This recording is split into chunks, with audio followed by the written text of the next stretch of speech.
Pernah cek enggak yang Acok tampil di televisi itu? Enggak berjilbabnya, rambutnya pendek. Acok bertangka-tangka, yo Rocky Gerung dan segala macamnya. Ya? Orang Minang tu. Nak usah sabikan namanya. Nak usah sabikan sukunya. Bahasa Buya sukunya sekali itu mengaku orang Minang tapi enggak berjilbab. Minang kabau, kabau kau tu. Ya. Kok beradai padusi Minangkabau kok ndak ada yang nak berjilbab lagi Pak Ibu sekalian. Berjilbab sadanya padusi Minangkabau. Itu padusi yang beradai. Batu Ustaz karehna gaji Ustaz kok. Aku mohon maaf kok kepada jamaah sekalian. Ambo sebenarnya kareh itu suara ambo sebenarnya, tapi hati ambo ke selembut sutra sebenarnya. Ya, tanya juga istri ambo kalau tak percaya. Ya, kelepok-kelepok istri ambo kau. Ya, itu istri ambo tu. Ya, para sekalian. Jadi salah moko banyak orang menyangko kaji ambo kareh. Sebenarnya yang keras itu bukan kaji ini yang keras. Banyak hati orang yang mendengar ceramah itu yang keras. Karena apa? Teraso dinyo. Kurang ajar Ustaz Komah je. Ha? Awak aja nak naik, awak aja nak naik je. Bismillahirrahmanirrahim. Assalamualaikum warahmatullahi wabarakatuh. Alhamdulillah nahmaduhu wa nasta'inuhu wa nastaghfiruh wa na'udzu billahi min syururi anfusina wa min sayyiati a'malina may yahdihillahu fala mudhillalah wa ma yudlilhu fala hadiyalah. Asyhadu an la ilaha illallah wahdahu la syarikalah wa asyhadu anna Muhammadan abduhu wa rasuluhu alladzi la nabiyya ba'dah.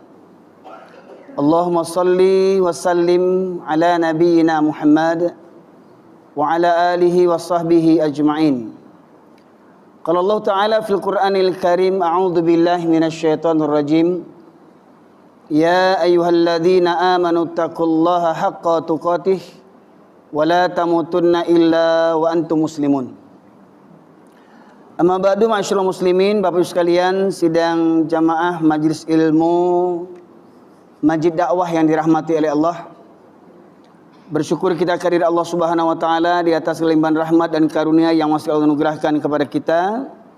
Serta salawat dan salam kita aturkan kepada junjungan kita Nabi besar Muhammad sallallahu alaihi wasallam yang dengan utusnya beliau menjadi rahmat bagi seluruh sekalian alam. Bapak sekalian rahmati oleh Allah. Alhamdulillah pada kesempatan malam kali ini yang merupakan hari ketiga dari safari dakwah saya di Riau setelah dari Kuok hari Sabtu malam, kemudian Ahad subuh di Rumbai Pesisir, dan kemudian Ahad malam di Simpang 3, dan kini merupakan majelis yang keempat di Masjid Dakwah hingga sampai nanti insyaallah tanggal 1 Januari Bapak sekalian. Bapak sekalian rahmati Allah, di kesempatan kali ini kita ingin mengambil iktibar dari peristiwa musibah yang beruntun bahkan silih berganti terjadi. Ini belum habis kesedihan kita akan musibah di Sumatera. Di sekitar Gunung Semeru terjadi lagi musibah banjir, ya, sama dengan Galodoh kalau bahasa awak di Pulau Jawa. Dan mungkin sejak kita mengetahui peristiwa tsunami 2004 dan Donggala di Palu serta beberapa peristiwa yang lainnya, semuanya silih berganti datang ke negeri kita ini.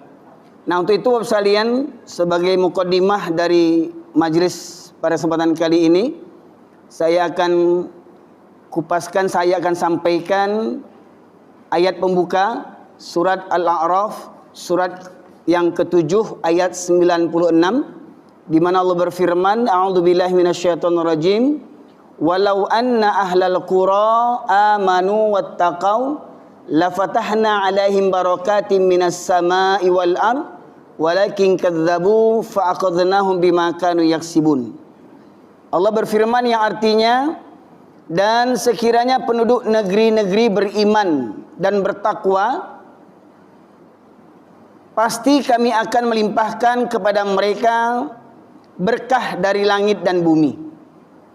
Tetapi ternyata mereka mendustakan ayat-ayat kami, maka kami siksa mereka sesuai dengan apa yang telah mereka kerjakan.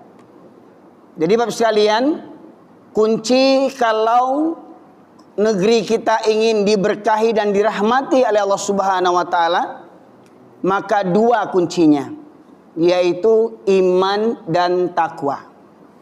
Begitu pula kalau kita ingin menghindar agar negeri kita terhindar daripada musibah dan bencana, mohon maaf, tidak perlu ada BNPB, Badan Nasional Penanggulangan Bencana. Penanggulangan bencana itu maknanya kan sudah terjadi bencana baru ditanggulangi. Ya, itu sebenarnya penyakit orang yang tidak mau mengambil pelajaran. Seperti mana kata pepatah orang yang di bidang kesehatan, mencegah lebih baik daripada mengobati. Kita maunya gimana? Mau mengobati dengan banyak keluar biaya setelah merasa sakit, atau tidak, atau terhindar daripada penyakit, ya, hingga kita tidak perlu mengobatinya lagi. Pertanyaan kita mau yang mana? Mencegah atau menanggulangi? Tentunya orang yang pintar, yang punya akal, ya, maka mereka lebih baik mencegah daripada mengobati. Begitu pula kita, lebih baik mencegah bencana daripada menanggulangi bencana. Nanti setiap ada bencana kita menangis, setiap ada bencana kita berdoa istighfar, setiap ada bencana kita kumpulkan bantuan, setiap ada bencana pejabat-pejabat cari muka, setiap ada bencana nanti statement pejabat-pejabat juga menjijikkan dan menyakitkan hati, ya. Setiap ada bencana semua lempar tanggung jawab, Pak Ibu sekalian. Maka ya, kata pepatah pula, keledai sebagai binatang yang paling pandir, keledai saja tidak mau masuk lubang yang sama untuk kedua kalinya. Maknanya keledai tidak mau berulang-ulang membuat kesalahan. Ini bahkan manusia bisa-bisa akalnya lebih parah daripada keledai, tidak mau mengambil pelajaran, ya, dari hikmah musibah yang terjadi dalam setiap kehidupan kita. Baik Bapak sekalian dirahmati Allah, tadi Allah sebutkan kalau sekiranya penduduk negeri beriman dan bertakwa, ya, maka kalau kita berbicara tentang iman, ya, tidak terlepas daripada berbicara tentang tauhid, yaitu mengesahkan Allah Subhanahu wa taala. Jadi kunci selamat kita, bagaimana agar negeri kita ini negeri yang bertauhid, yang hanya mentuhankan Allah saja, yang hanya menyembah Allah saja, yang hanya mencintai Allah di atas segalanya, yang hanya takut kepada Allah di atas segalanya, yang tempat bergantung, tempat meminta, yang hanya bisa memberikan manfaat dan yang bisa memberikan madarat hanya Allah saja. Itulah makna daripada tauhid, Bapak sekalian. Maka dalam ayat disebutkan, kalaulah sekiranya penduduk negeri ini beriman dan bertakwa, kata Allah, maka akan kami bukakan pintu berkah dari langit dan bumi. Tetapi penduduk negeri ini mendustakan ayat-ayatku, kata Allah. Sudah banyak ayat menjelaskan. Contoh, jangan kita bertuhankan kepada selain Allah Subhanahu wa taala. Misi dakwah para nabi, semuanya satu misi dakwah nabi. Sejak zaman Nabi Adam sampai Nabi Muhammad SAW, satu misi dakwahnya.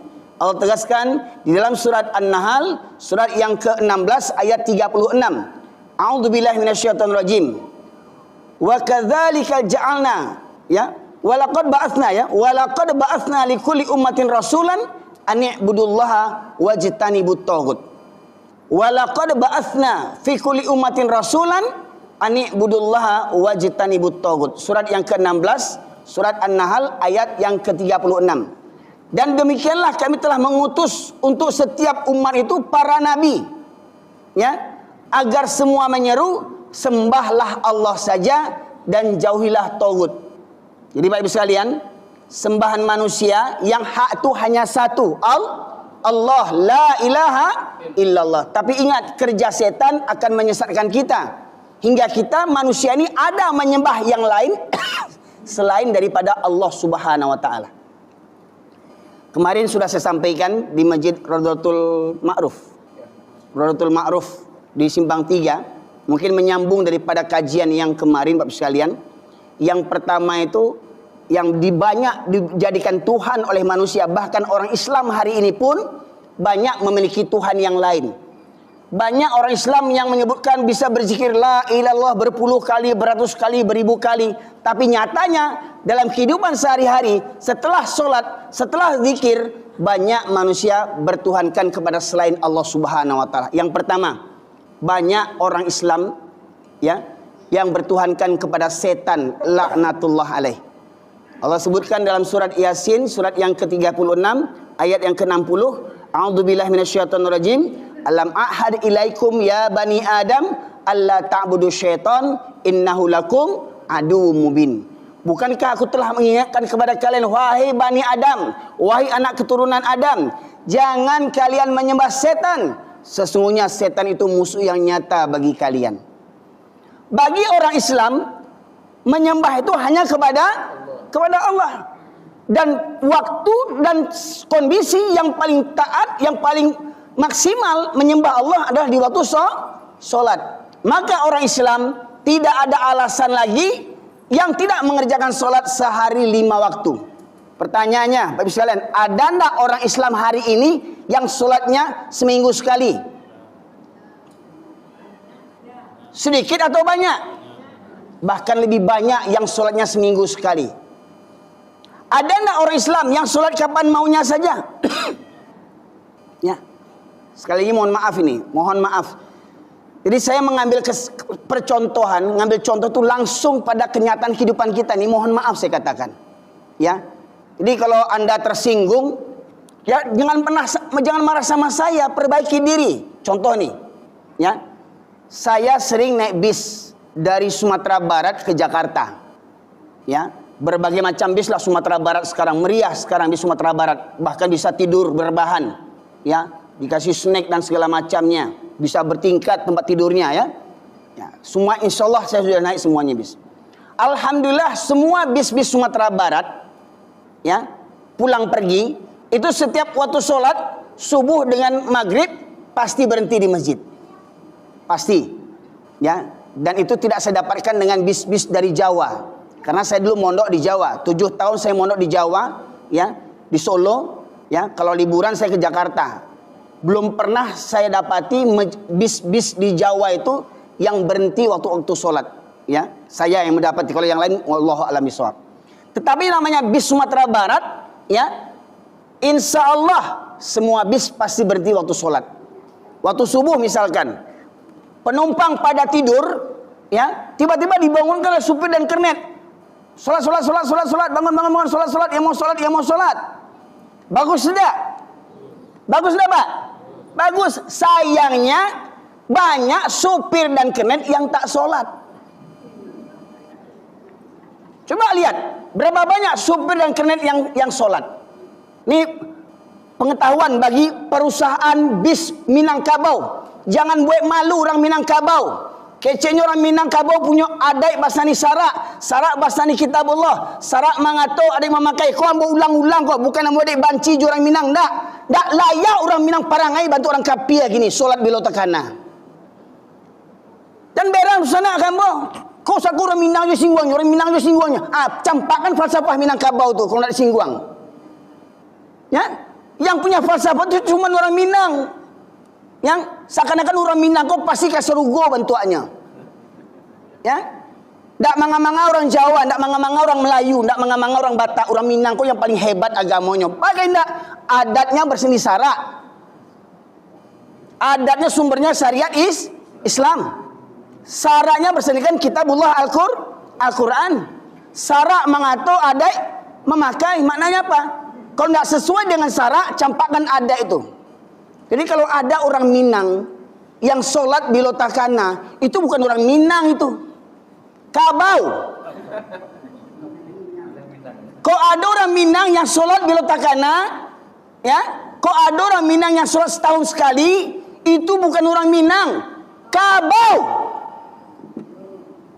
Ya.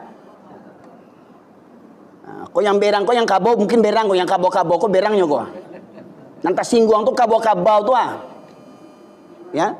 Nah, ibu sekalian. Ini bukan ingin membuka aib orang Minang, ambo ingin menyadarkan orang Minang balik. Hei orang Minang, sadarlah. Ya, awak kau suku yang mulia dengan falsafah Minangkabau tadi. Tapi ingat, kalau kita tidak sesuai dengan falsafah adat kita, itu namanya munafik. Dan munafik ini tempatnya di kerak-kerak neraka. Orang Minang bisa di kerak-kerak neraka orang Minang ini. Ota junang gadang. Ibu sekalian. Ya. Jadi mohon maaf, bukan mau banci orang Minang. Karena sayang saya kepada orang Minang lah saya sampaikan kajian ini Pak Ibu sekalian. Supaya kembali kita kepada jati diri kita. Ya. Itu yang pertama. Ternyata masih banyak orang Minang yang bertuhankan kepada setan. Solat kapan maunya. Maknanya apa? Kalau kita mengaku beragama Islam, datang waktu solat atau salam sehari, kita harus solat sehari lima kali. Suka atau tidak suka, rela atau terpaksa, sakit atau sehat, kita tetap wajib solat. Ya, yang pertama, setan banyak dijadikan Tuhan hari ini.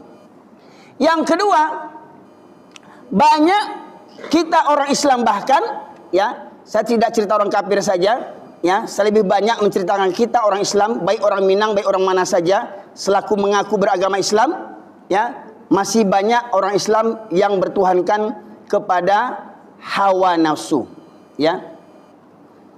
Allah menegaskan diantaranya dalam surat Al-Furqan, surat yang ke-25, ayat yang ke-43 dan 44. Allah berfirman, a'udzubillahi minasyaitonirrajim, ara'aita man ittakhadha ilahahu hawahu afa anta takunu alaihi wakila am tahsabuna anna aktsarahum yasma'una aw yaqilun inhum illa kal an'am bal hum adallus sabila.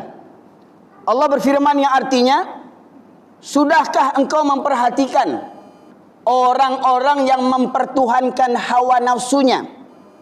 Apakah engkau akan menjadi pemelihara atasnya? Mananya apa? Kalau orang mempertuhankan hawa nafsu, apakah kita bisa menyelamatkannya daripada murka Allah? Apakah kita bisa menyelamatkannya daripada azab Allah apabila mereka mempertuhankan hawa nafsu? Ya. Lantas apa kata Allah? Atau apakah kamu mengira kebanyakan mereka mendengar atau memahami? Mereka tidak lain seperti binatang ternak, bahkan lebih sesat daripada binatang lagi. Jadi orang yang mempertuhankan hawa nafsu, Pak, kata Allah nih, surat Al-Furqan, surat ke-25, ayat 43, 44, ya, mereka mempertuhankan hawa nafsu dan mereka lebih sesat daripada binatang. Jadi kalau ada orang Islam solat kapan maunya, lebih sesat, lebih hina daripada binatang lagi. Lebih hina daripada kabau lagi. Kau ada orang Minang solat bila takana lebih hina daripada binatang. Kau ada orang Islam solat bila takana, kau ada orang Islam solat kapan maunya lebih hina daripada binatang. Nah, ya, Pak Ibu, sebenarnya bukan kajian yang kareh suara ambo yang kareh. Ya, sebab kaji kau dari Al-Quran, Pak Ibu sekalian. Ini pemirsa, tolong simak yang saya sebutkan, surat Al-Furqan, ayat 43, 44. Ya, orang yang mempertuhankan hawa nafsunya, diantaranya orang yang sholat kapan maunya saja, ya, di mata Allah mereka lebih sesat, lebih hina daripada binatang lagi, Pak Ibu sekalian. Ya. Kemudian masyarakat muslimin yang dirahmati oleh Allah, Allah tegaskan di dalam surat Al-Ahzab, surat yang ke-33, ya.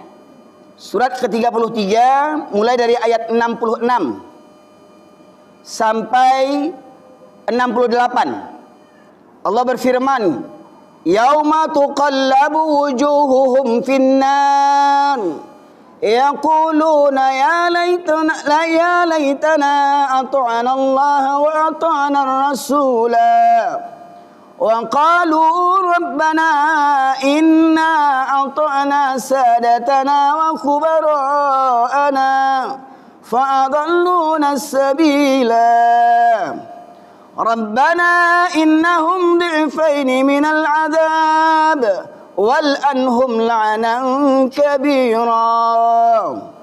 Allah berfirman yang artinya, pada hari ketika wajah mereka dibolak-balikkan dalam neraka, mereka berkata, wahai kiranya dahulu kami taat kepada Allah dan taat kepada Rasul. Orang ini setelah di neraka, masuk di neraka, disisa di neraka, apa katanya? Kalaulah sekiranya dulu kami taat kepada Allah, taat kepada Rasul, tentu kami tidak akan merasakan siksa neraka ini. Lantas apa kata mereka? Dan mereka berkata, ya Tuhan kami, sesungguhnya kami telah mentaati para pemimpin dan para pembesar kami, lalu mereka menyesatkan kami dari jalan yang benar. Ya, jadi orang ini lebih taat kepada pemimpin dan tokoh masyarakatnya dibandingkan kepada Allah Subhanahu wa taala.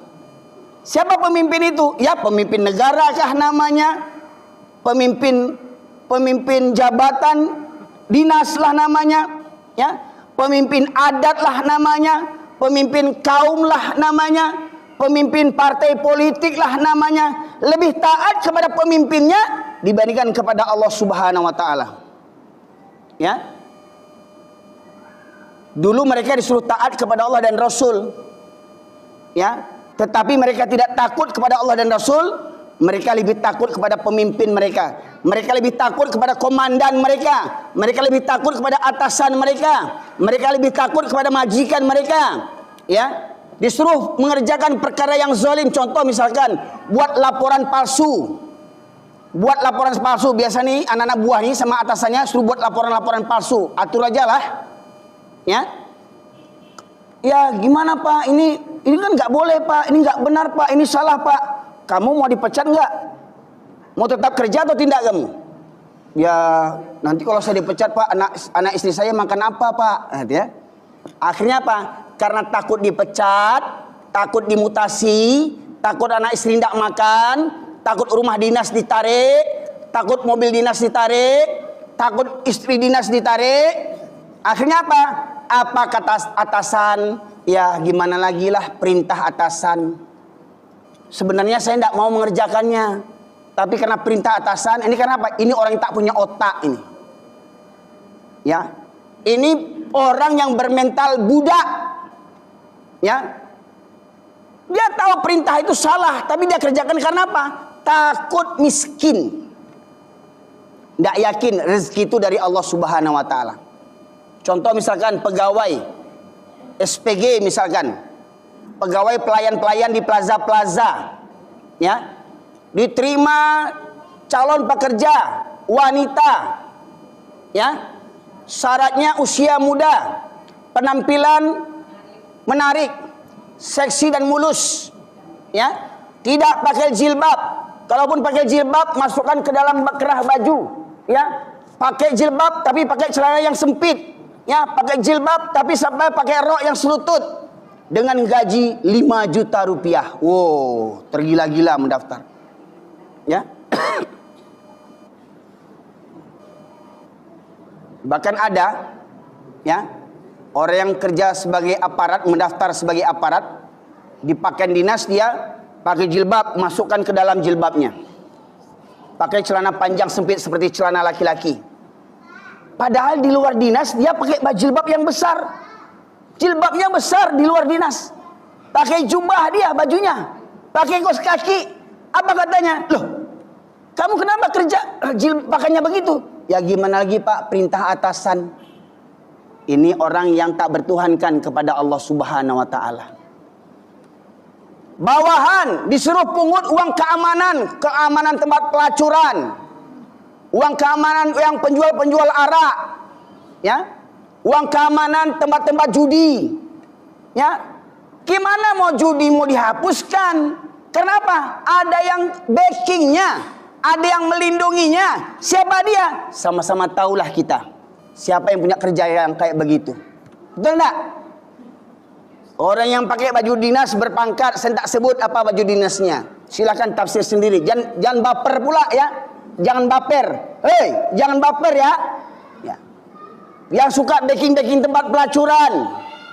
Ya. Ya. Yang minta uang keamanan. Jangan baper kalian. Uang haram kalian makan. Ya. Kalian kasih anak istri kalian. Karena apa? Takut membantah perintah atasan. Tak bertuhan kepada Allah kalian. Walau kau rajin solat kau, ya, perintah atasan sesat kau kerjakan juga. Siap. Nah, kepada atasan kau siap, sama Allah kau abaikan. Tak punya otak kau. Ya.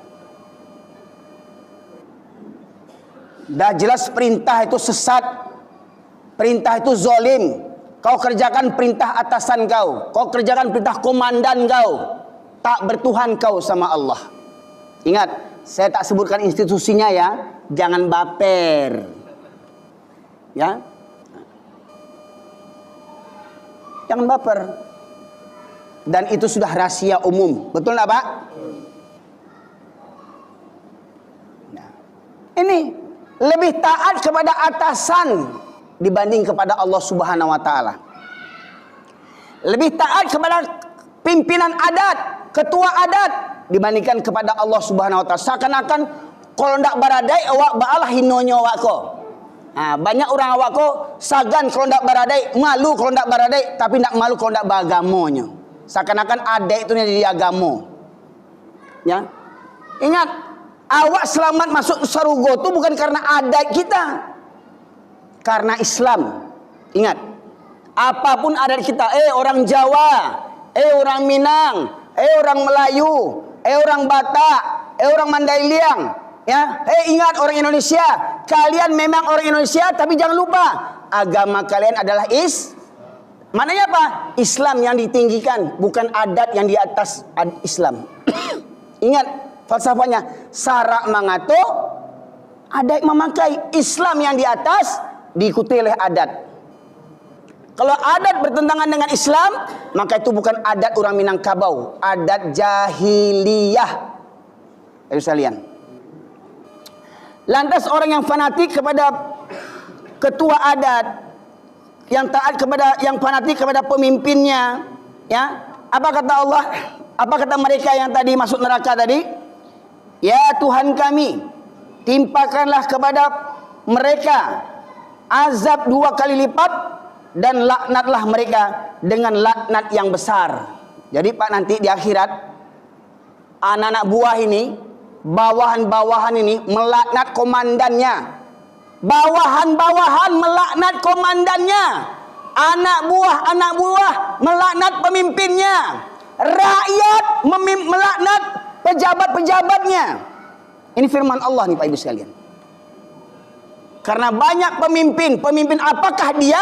Banyak yang berpikiran sesat, berbuat sekendak hatinya.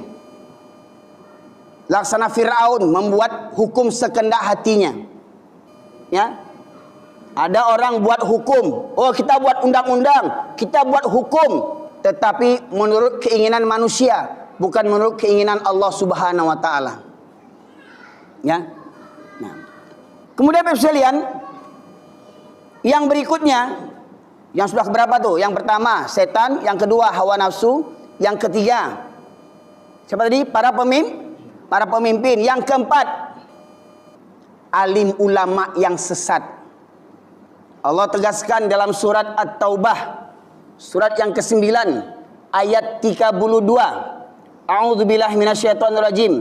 Ittakhadhu ahbarahum wa ruhbanahum arbabam min dunillah. Mereka menjadikan orang-orang alim mereka dan rahib-rahib mereka sebagai Tuhan selain daripada Allah. Jadi alim ulama yang sesat dan ahli ibadah yang sesat bisa menjadi Tuhan selain daripada Allah Subhanahu wa taala. Dalam kitab tafsir Ibnu Katsir, ayat ini menceritakan tentang kisah Adi bin Hatim, seorang tokoh Nasrani yang ingin memeluk agama Islam, ingin bertemu dengan Rasulullah, ingin masuk Islam. Lantas Adi bin Hatim ini, ya, dia orang Nasrani, menghadap Rasulullah dengan kalung ada memakai kalung salib di lehernya. Apa kata Nabi melihat itu? Kalian menjadikan orang-orang alim kalian menjadi Tuhan selain daripada Allah Subhanahu wa taala. Apa kata Adi bin Hatim? Oh, kami tidak sujud kepada ulama-ulama kami. Ya, kami tidak ruku kepada alim ulama kami. Kata Rasulullah, memang benar. Kalian tidak sujud ruku kepada alim ulama kalian. Tetapi apabila alim ulama kalian mengharamkan apa yang dihalalkan Allah. Ingat, apabila alim ulama kalian menghalalkan apa yang diharamkan Allah dan mengharamkan apa yang dihalalkan, ya, saya ulang lagi, ulama kalian menghalalkan apa yang diharamkan Allah. Umpama arak itu haram, kata ulama kalian halal, umpamanya ini. Kemudian, ya, daging kambing itu halal, kata ulama kalian itu haram. Contoh, ada orang Islam mengamalkan puasa mutih namanya. Pernah dengar Bapak Ibu sekalian? Puasa mutih. Maknanya apa? Dia berpuasa, nanti berbuka puasanya harus yang putih-putih. Nasi putih, air putih. Tidak boleh pakai teh manis, kopi, ya, cola. Nggak boleh, ya, berbukanya dengan yang putih-putih saja, ya, nggak boleh makan daging, nggak boleh makan ayam, nggak boleh makan ikan. Lalu itu dihalalkan oleh Allah Subhanahu Wa Taala, tapi mereka mengharamkannya, ya. Contoh lagi apa? Mohon maaf ini, silakan tanya kepada ulama-ulama yang jujur, ya, bukan ulama-ulama yang penakut. Allah menghalalkan nikah sepupu, nikah sasuku. Allah menghalalkan. Ada satu kaum mengharamkan, tidak boleh nikah sasuku, ya, tidak boleh nikah sepupu. Allah menghalalkan, kaum ini mengharamkannya, melarangnya, ya. Nah, berarti kaum ini mempertuhankan alim ulamanya yang sesat, Bapak Ibu sekalian. Itu contohnya, ya. Maka cerita Walid di Malaysia itu, ya, itu pelajaran bagi kita, Bapak Ibu sekalian. Dan itu memang kisah nyata. Ada ajaran-ajaran yang begitu. Banyak guru-guru, ya, yang berpenampilannya semacam seperti ulama, punya jenggot, ya, punya sorban, punya jubah. Nanti murid-muridnya, jamaahnya jongkok, jalan sungkem, tiarap-tiarap, cium tangan, cium kaki, bahkan basuh kakinya diminum sama jamaahnya. Basuh kakinya diminum sama jamaahnya. Saya pernah lihat waktu saya di Malaysia, ada aliran sesat di Malaysia itu, ya. Nanti di pengajian itu, majelis pengajiannya buat apa namanya itu? Replika ceret. Ceret dibuatnya dari semen, ya, ceretnya besar. Nah, dari ceret itu ada keluar air. Airnya tuh dikeramatkan. Ya. Seperti orang kita sekarang ini ambil air 7 muaro. Air 7 sumur. Itu sase sadanya itu. Ya. Nah, kau yang berang seorang aja lah. Gunakan utak, gunakan akal. Ya. Air itu sama semua di dunia ini kecuali air Zam-Zam. Dan ingat, itu tidak dikeramatkan. Ya. Ini banyak keyakinan sekarang ini mengkeramatkan kuburan, mengkeramatkan batu cincin, mengkeramatkan pohon-pohon besar, mengkeramatkan sapi, mengkeramatkan kerbau, ya. Nah, nih. Sampai tidak kuburan bagian payung, bagian tenda. Nah, pertanyaan di dalam itu dia AC enggak kuburan itu? Ya, pakai spring bed enggak? Ya. Nah, para jemaah sekalian. Nah, jadi ini 5 perkara tadi. Sebenarnya banyak, karena kajian ini singkat, nanti akan kita sambung di majelis yang lainnya. Tapi kita ulang tadi, yang pertama, masih banyak orang Islam yang bertuhankan kepada setan. Maknanya apa? Banyak orang Islam yang sholatnya kapan maunya saja. Ya, terutama laki-laki ini, Pak.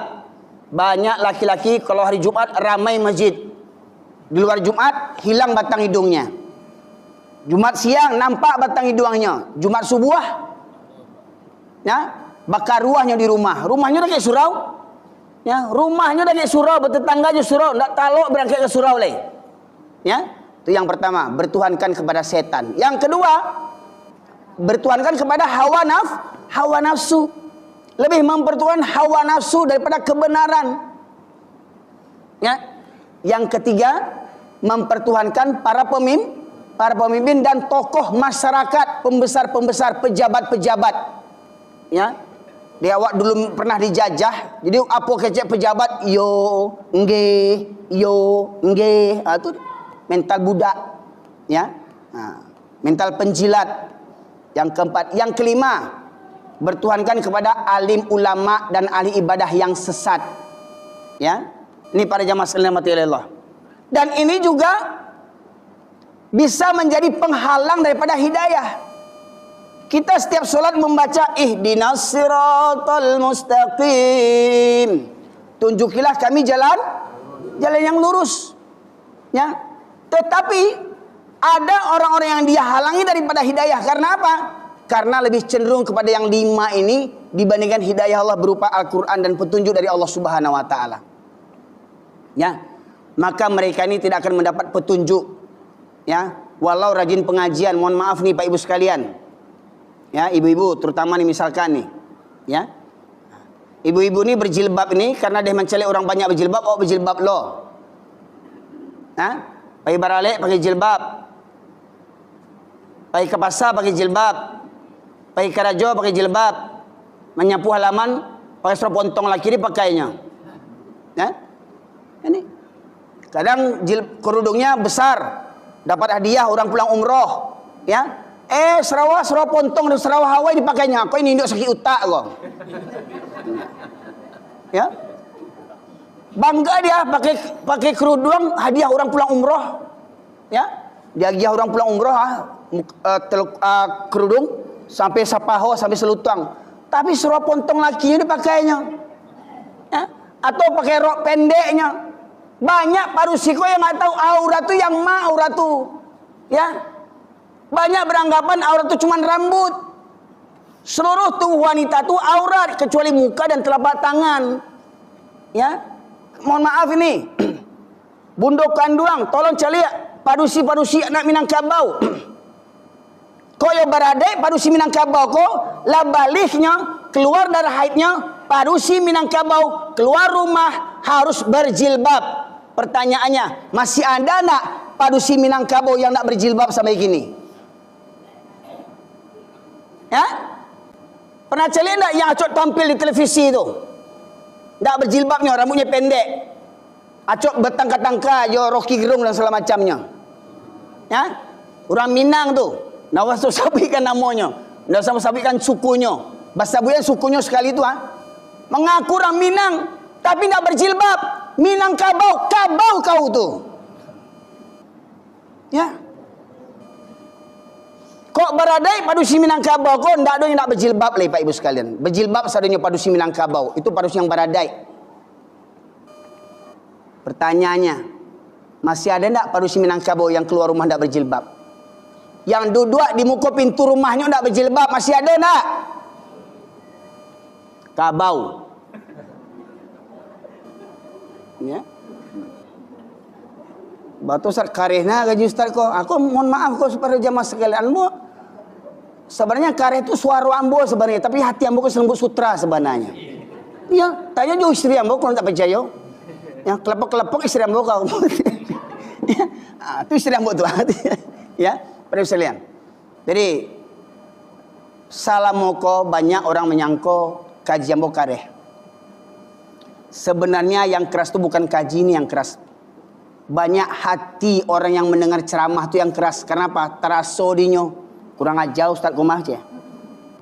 Awak aja kan naik, awak aja kan naik je. Ya. Pada jamaah sekalian.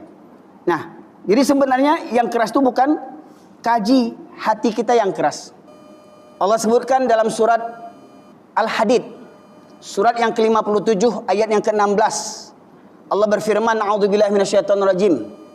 Alam ya'ni lil ladzina amanu an tahsha'a qulubuhum li dzikrillah wa ma nazala minal haqqi wa la yakunu kal ladzina utul kitaba min qabl fatala alaihimul amadu faqasat qulubuhum wa katsirun minhum fasiqun, kata Allah.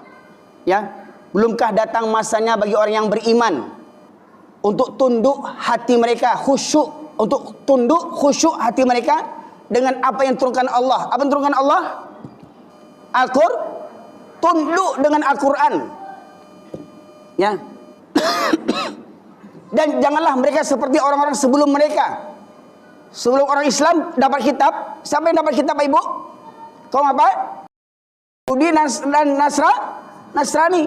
Orang Yahudi dulu banyak nabi diutus kepada mereka. Ada kitab suci mereka, Taurat dan Zabur.